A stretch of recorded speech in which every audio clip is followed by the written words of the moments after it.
Hi guys! For today's video, ayan, habang ako'y nagsusundo ng bata from home to school kasi po ang work ko ay isang school bus attendant, may nakita po akong puno ng dates or tinatawag na dito na tamar in Arabic. Isa po siya sa native fruits dito sa UAE guys. Ayan, pinuntahan ko talaga siya agad guys kasi napakaraming bunga guys. Ayan, ang ganda niya tingnan, hitik na hitik talaga siya sa bunga guys. At saka mababa lang siya. Usually, yung mga dates tree ay parang puno ng niyog. Ayan siya guys. Ang dami talagang bunga. At kumuha ko ng ilang piraso para gusto kong tikman. Ayan siya. Tapos, meron din siya sa kabilang side.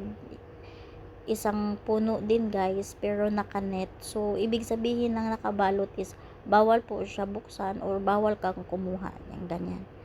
Ayan siya guys, ang daming bunga. That's only for today's video and bye!